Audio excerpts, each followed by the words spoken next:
प्यारे दर्शकों नमस्कार। तारीख आज 27 जनवरी 2025, दिन सोमवार और हिंदी पंचांग के अनुसार आज माघ माह के कृष्ण पक्ष की त्रयोदशी तिथि है।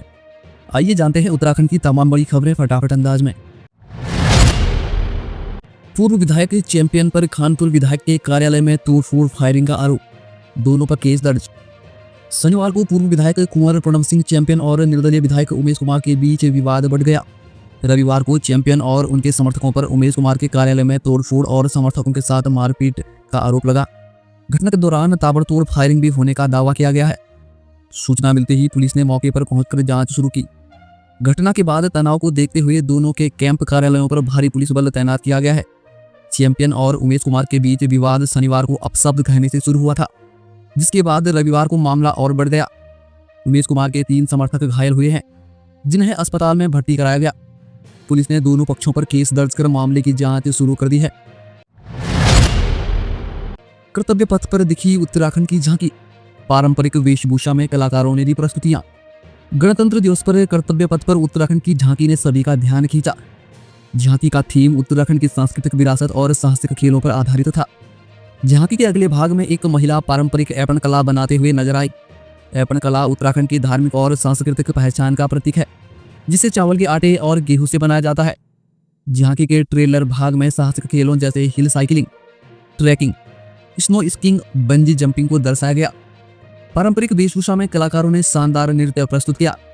झांकी ने न केवल सांस्कृतिक विविधता बल्कि उत्तराखंड की साहसिक खेल पर्यटन में संभावनाओं को भी प्रदर्शित किया। राज्य की इस प्रस्तुति को गणतंत्र दिवस समारोह में दर्शकों ने खूब सराहा। झांकी ने उत्तराखंड की परंपरा और आधुनिकता का बेहतरीन संयोजन पेश किया। देहरादून परेड ग्राउंड में राज्यपाल ने ली परेड की सलामी, निकाली गई झांकियां। देहरादून के परेड ग्राउंड में गणतंत्र दिवस का आयोजन भव्य रूप से किया गया। राज्यपाल लेफ्टिनेंट जनरल गुरमीत सिंह ने परेड की सलामी ली और सीएम पुष्कर सिंह धामी कार्यक्रम में उपस्थित रहे। विभिन्न विभागों की झांकियों ने राज्य की उपलब्धियों को प्रदर्शित किया। छात्र छात्राओं ने सांस्कृतिक कार्यक्रम में अपनी प्रतिभा का प्रदर्शन किया। राज्यपाल ने स्वतंत्रता संग्राम सेनानियों और वीर शहीदों को श्रद्धांजलि दी। उन्होंने राष्ट्रपिता महात्मा गांधी और डॉक्टर भीमराव अंबेडकर के योगदान को याद किया। राज्यपाल ने कहा कि भारत वैश्विक मंच पर एक मजबूत और सशक्त राष्ट्र के रूप में उभर रहा है। उन्होंने आत्मनिर्भर भारत और मेक इन इंडिया जैसे अभियान की सराहना की। राज्यपाल ने उत्तराखंड के सामाजिक और आर्थिक विकास में सभी के योगदान की सराहना की और इसे अग्रणी राज्य बनाने का आह्वान किया। उत्तराखंड नगर निगम चुनाव, 11 में से 10 में भाजपा का परचम।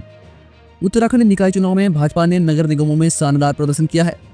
11 में से 10 निगमों में भाजपा ने मेयर पद पर कब्जा जमाया, जबकि श्रीनगर में निर्दलीय प्रत्याशी आरती भंडारी ने जीत दर्ज की। भाजपा का ट्रिपल इंजन फार्मूला नगर निगम चुनाव में कारगर साबित हुआ।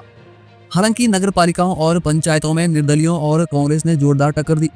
भाजपा के विजेताओं में देहरादून से सौरभ थपलियाल, हल्द्वानी से गजराज बिष्ट, कोटद्वार से शैलेंद्र रावत और हरिद्वार से किरण जैसल शामिल है। श्रीनगर नगर निगम में भाजपा को बागी प्रत्याशी से हार का सामना करना पड़ा। राज्य भर में भाजपा का प्रदर्शन निगमों में शानदार रहा, जबकि अन्य निकायों में निर्दलीय और कांग्रेस ने चुनौती पेश की। गढ़वाल की पालिकाओं में निर्दलियों का दबदबा, पंचायतों में भाजपा कांग्रेस की कड़ी टक्कर। गढ़वाल क्षेत्र की नगर पालिकाओं में निर्दलियों ने शानदार प्रदर्शन किया है। 16 नगर पालिका सीटों में 8 पर निर्दलीय विजयी रहे, जबकि भाजपा ने 5 और कांग्रेस ने 3 सीटें जीती। नगर पंचायतों में भाजपा और कांग्रेस में कड़ा मुकाबला देखने को मिला है। 21 सीटों में भाजपा ने 9, कांग्रेस ने 8 और निर्दलियों ने 4 सीटें जीती। चमोली जिले में 4 नगर पालिका सीटों में भाजपा और कांग्रेस ने 2-2 सीटें जीती। वहीं रुद्रप्रयाग में पालिका और पंचायत सीटों पर निर्दलियों का दबदबा रहा है। टिहरी और उत्तरकाशी में भी निर्दलीय उम्मीदवारों ने कई जगह जीत दर्ज की। यह चुनाव सत्तारूढ़ भाजपा और विपक्षी कांग्रेस दोनों के लिए चुनौतीपूर्ण रहे हैं, जबकि निर्दलियों ने अपनी सशक्त उपस्थिति दर्ज कराई।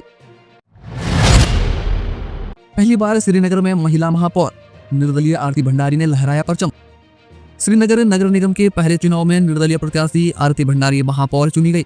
उन्होंने भाजपा की आशा उपाध्याय को 1639 वोटों से हराया। आरती को 7959 और आशा को 6300 वोट मिले।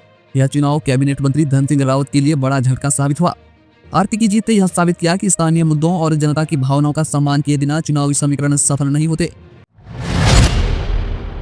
चाय की दुकान संभाली, राजनीति में रचा इतिहास। श्रीनगर के वार्ड नंबर 21 से चाय की दुकान चलाने वाली अंजना रावत ने पार्षद पद पर जीत हासिल की।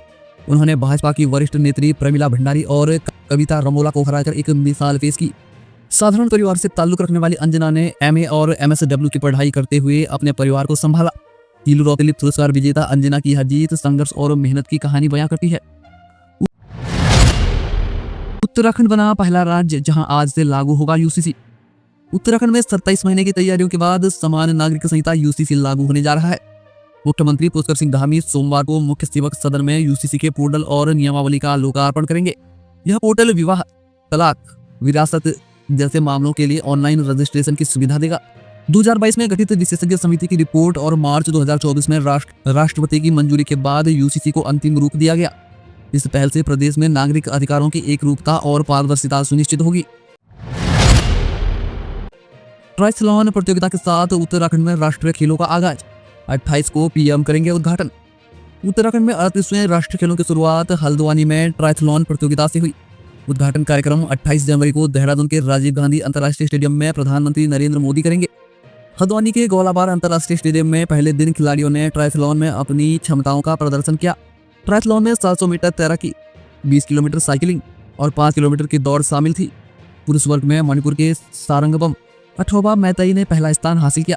वहीं महिला वर्ग में महाराष्ट्र की डोली पाटिल विजेता बनी।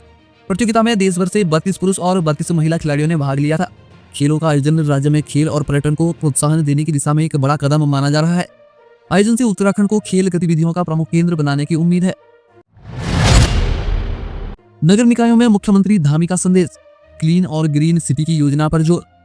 मुख्यमंत्री पुष्कर सिंह धामी ने निकाय चुनाव में शांतिपूर्ण प्रक्रिया और सफल आयोजन के लिए निर्वाचन अधिकारियों की प्रशंसा की। उन्होंने विजयी प्रत्याशियों को बधाई दी और जनता के प्रति बेहतर सेवाएं देने की प्रतिबद्धता जताई। मुख्यमंत्री ने कहा कि सभी निकायों को स्वच्छ, सुरक्षित और सुंदर बनाने के लिए प्रयास किए जाएंगे। क्लीन और ग्रीन सिटी अभियान को धरातल पर उतारने के लिए साथ साथ बिजली, पानी, सड़क, पार्क और कूड़ा प्रबंधन जैसी सुविधाओं को प्राथमिकता दी जाएगी। कांग्रेस का प्रदर्शन निकायों में संतोषजनक, पालिकाओं में मिली बढ़त। उत्तराखंड निकाय चुनाव में कांग्रेस ने नगर पालिकाओं और नगर पंचायतों में अच्छा प्रदर्शन किया है। हालांकि नगर निगमों में पार्टी को हार का सामना करना पड़ा। कांग्रेस ने पालिकाओं में 13 और पंचायतों में 13 सीटों पर जीत दर्ज की। ग्रीष्मकालीन राजधानी गैरसैंण में कांग्रेस ने नगर पंचायत अध्यक्ष पद पर परचम लहराया। प्रदेश अध्यक्ष करण महारा ने कहा कि कांग्रेस ने सत्तारूढ़ भाजपा की नाकामियों को उजागर किया, लेकिन निगमों में प्रदर्शन अपेक्षित नहीं रहा। कांग्रेस ने भविष्य के विधानसभा चुनाव के लिए संदेश देने का प्रयास किया है। पार्टी का मानना है कि कई स्थानों पर निर्दलियों के कारण हार हुई है। मंत्रियों, विधायकों के रिपोर्ट कार्ड पर लाल निशान, भाजपा प्रदेश अध्यक्ष को भी झटका। निकाय चुनाव के नतीजों ने उत्तराखंड सरकार के मंत्रियों और विधायकों की प्रतिष्ठा पर सवाल खड़े किए हैं। श्रीनगर नगर निगम और थलीसैंण नगर पंचायत में भाजपा की पराजय को कैबिनेट मंत्री डॉक्टर धन सिंह रावत की साख से जोड़ा जा रहा है। वहीं सतपाल महाराज के गढ़ सतकुली और सुबोध उनियाल के क्षेत्र मुनि की रेती में हार ने सत्तारूढ़ दल को असहज किया है। भाजपा प्रदेश अध्यक्ष महेंद्र भट्ट को भी जोशीमठ में पार्टी की पराजय से झटका लगा है। हालांकि सीएम धामी के क्षेत्र पंचायत में भाजपा ने चारों निकायों में जीत दर्ज कर अपनी ताकत दिखाई।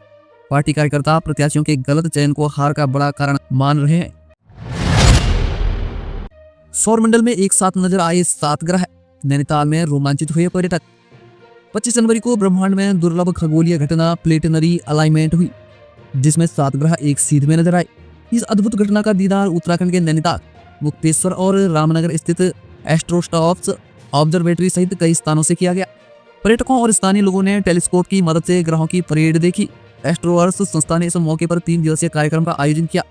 टेलीस्कोप के माध्यम से 7 ग्रह शनि, बुध, वरुण, शुक्र, अरुण, बृहस्पति और मंगल का दीदार कराया गया। एस्ट्रोनॉमर अमिताभ पांडे ने इसे ग्रहों का दुर्लभ संयोग बताया। इस कार्यक्रम में स्टार गेजिंग, सोलर ऑब्जर्वेशन और एस्ट्रो फोटोग्राफी जैसी गतिविधियां भी आयोजित की गई।